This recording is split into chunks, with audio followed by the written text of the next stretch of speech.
Clarity could be in jeopardy. Today, we're going to be breaking that down for you because there might be a spin on this playing out in a lot of these races right now in terms of where the market is going to be going.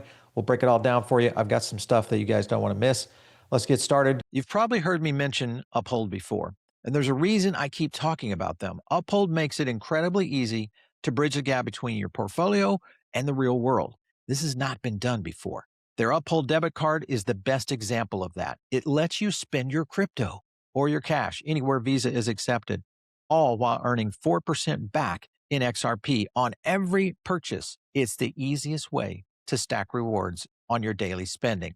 Download the Uphold app for more and get started. Here's Kristen Smith. This is kind of the line list of things that have to happen. This is last week. She laid out this roadmap of the things that had to go on in the Senate, build the Senate package, which is really where we are right now. They're in the mix of that. Get floor time. That's the big one right now because it is competing with possible priorities here that may be a problem going forward. We got to get past 60 votes and then, of course, pass the Senate, resolve in the House, which is pretty fast, and then we go to the president's desk. That's what clarity needs to get going. And this is the issue right now that we are facing because you're seeing a little bit of movement down. Now, Trump has gone in. Here's on Truth Social real quick. He kind of talks about the CFTC issue of what he's trying to do here, but he also aligns this with clarity, but he doesn't use the word clarity. He just simply says, more importantly, we're currently the crypto Bitcoin capital of the world. We got to get this done. So it does show that he's trying to get this passed. The problem is that we're probably going to face is what we're dealing with in terms of potential pushback. And I'll get into that in a second because there are some very key points that could put clarity at risk. If you look at the current poly market on clarity, it was setting right there at 65%. Then, of course, it has fallen now to where it's holding it around 57% of passing this year. Remember that the timing, if you guys have been watching the show, we show these calendars all the time of what's going on in the Senate and within DC. The timing is very critical, and it starts to lean into a very problematic time, and that, of course, would be midterms. That is why I think we're starting to see a lot of things break loose. One of the areas that are going to be breaking loose, if you look at Trump's agenda right now for the rest of the year, this is the problem. Could be in serious trouble. And this includes budget reconciliation packages as well as enforcement operations through 2009. There's a lot on the table. And the ones you have to look at are right here. These are the 4 senators who are now causing a little bit of trouble. You've got Rand Paul, Bill Cassidy, John Cornyn, and then Tom Tillis. Now remember, and I'll show this in a second, but Tom Tillis has been one of the most outspoken. He's gone after Hegseth. He went after Bondi. He's gone after a variety of different issues that are in opposition to President Trump. And of course, this pushes maybe clarity into a bad position. If you look at it right here, there, of course, is a good example. Democrats are sending out anti-crypto mailers now. So anybody who thinks that Dems are actually pro-crypto, delusional. I think there are a handful. Don't get me wrong. Many of you Democrats out there probably say there are a few people that are very pro-crypto, and I would agree. There are some. But the problem is we need 60 votes to get this across the line. This is the challenge. And if the Senate is lost to the Democrats in the midterms, this gets very different going forward because we would see clarity possibly pushed beyond midterms. That's the real question mark. So, all right, so where this ties into how the banks and the anti-crypto industry are fighting back, this is a good example of one of these lobbying groups, More Perfect Union, should be the not so perfect union.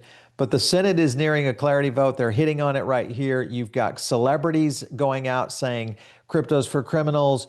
All of this is happening right there in front of us right now. So the point is that we've got to be able to get out there and fight against it. You've got Gary Gensler coming in, trying to get the CFTC situation resolved in the sense to where the states would be overriding as opposed to the CFTC overriding prediction markets.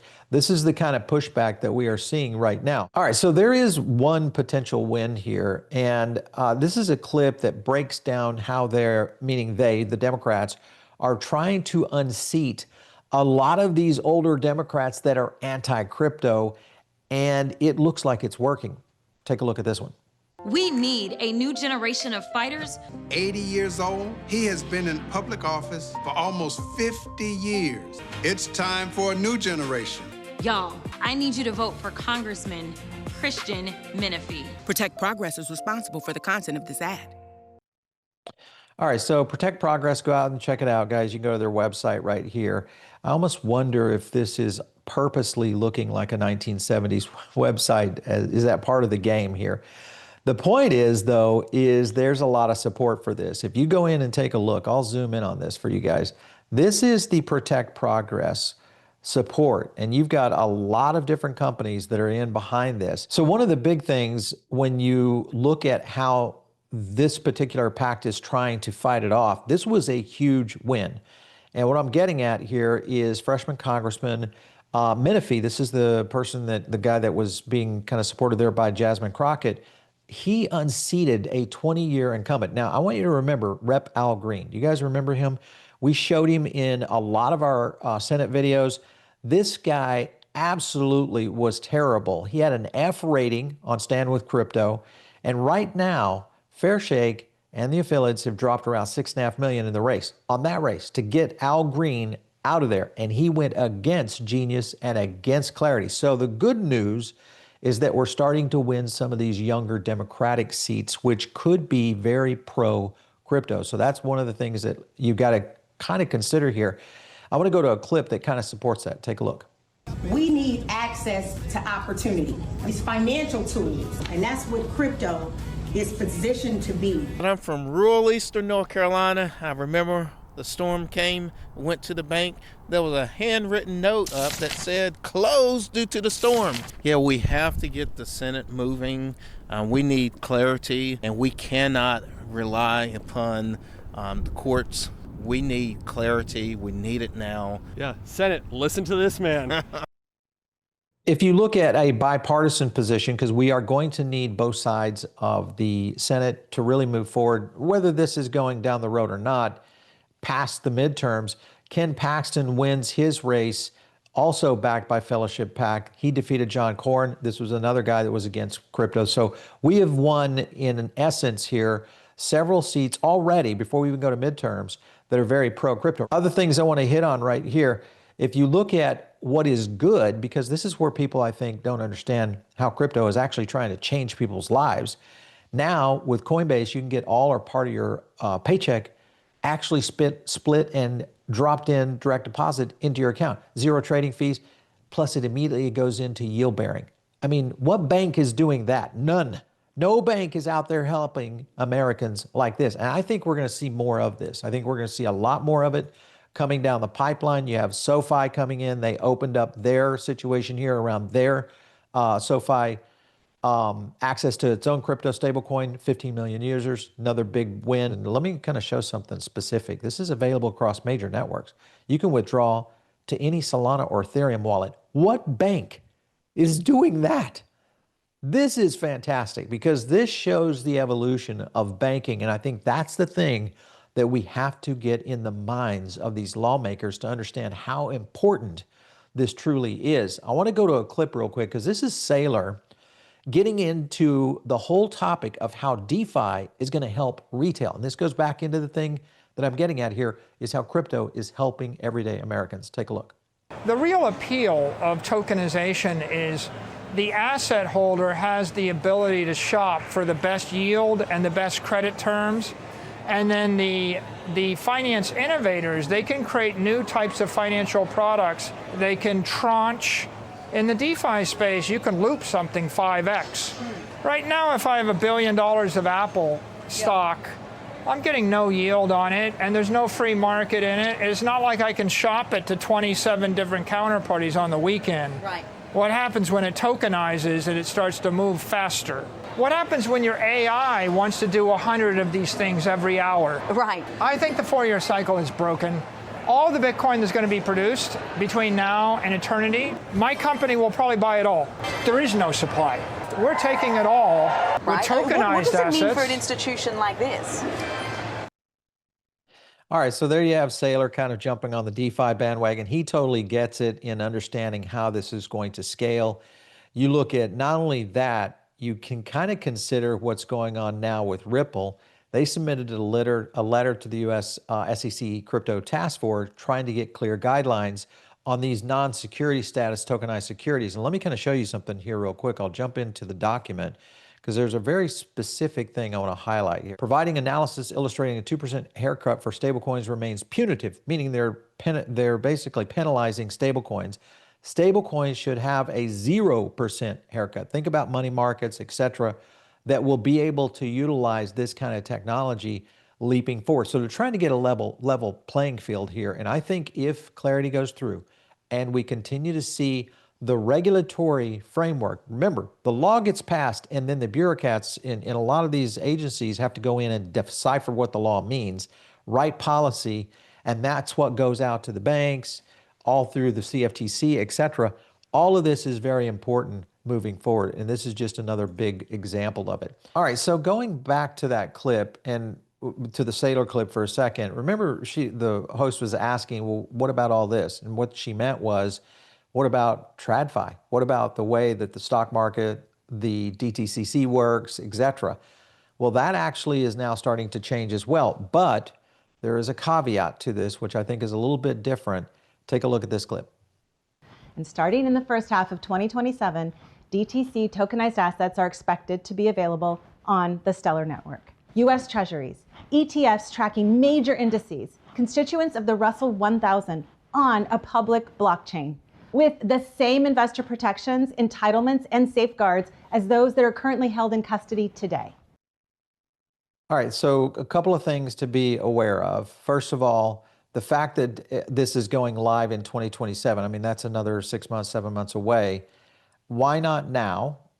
It also is going to integrate the likelihood of KYC, and it's 24/5. So I don't get how this is really an advance. I'm glad for Stellar because this is a good move. But at some point, I almost wonder if this is intentional in the sense of slowing down tech overall. Remember, we've played some DTCC clips here on the show. I don't know that they're truly fond of how this market is starting to pan out, especially with everybody pushing in this direction. If you look at what Liquid is doing, DeFi has pretty much already leaped ahead of where the DTC says they're going to be next year, but they've done it now. Take a look. I'm Franklin, and today we're introducing CoInvest, the first way to trade directly through your AI. CoInvest plugs directly into ChatGPT and Claude to help you analyze a market, think through a trade, and place it instantly, all in one chat. Every market, anyone, anywhere, anytime. It's going to ask you some questions about your investing preferences. So it's asking my risk tolerance, I'll say moderate. It's asking my time horizon, I'll say medium term, and then I'll say equities and commodities. Once it's done this research, it's going to suggest some trades. It's suggesting a short on oil, which it thinks the price of oil is going to come down, and then it's suggesting a long on gold to sort of hedge away some of this uncertainty. All right, so you can kind of see we are in the midst of really a new financial revolution, I think, of how tools are going to be out there to make you and I be able to work much more efficient. You could probably work as hard as you are right now trying to do trades, but you're going to get better at it. And I think this is the kind of thing that's going to skip past the traditional Wall Street and TradFi system. You look at Bill Hughes, he's talking about it right here.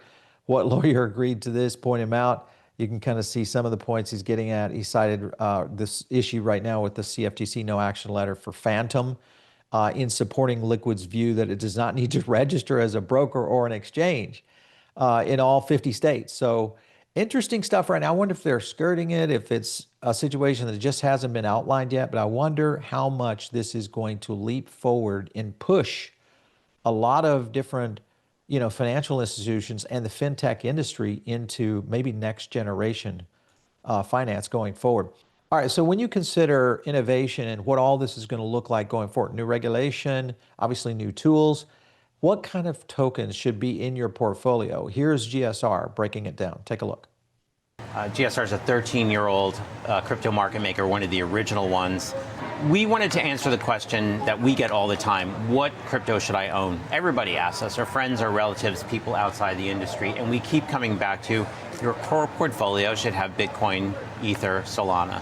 get your staking rewards for Ether and Solana, and then we threw in active management to help tilt the portfolio to anticipate market conditions. So for all that in one ETF, it can be a core holding for most folks.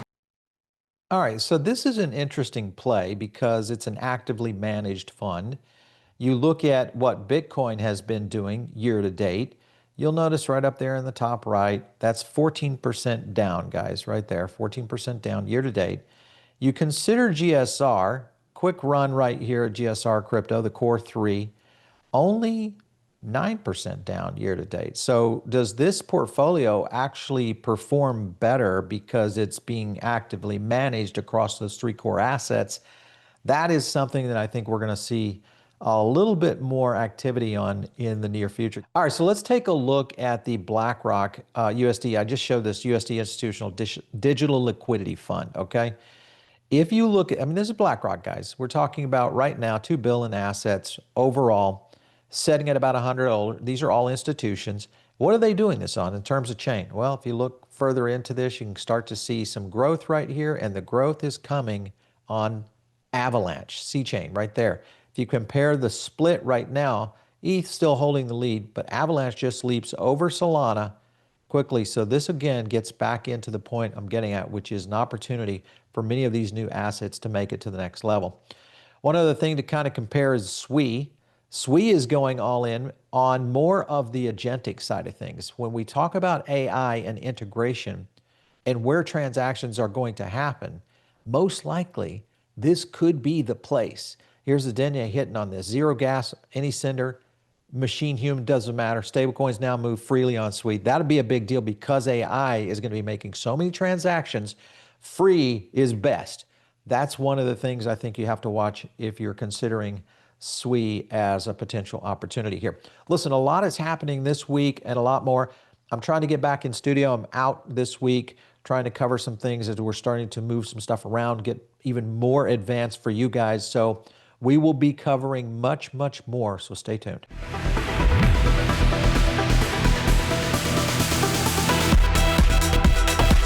If you like this video, hit like and subscribe, drop a comment down below, and also join our free private member group.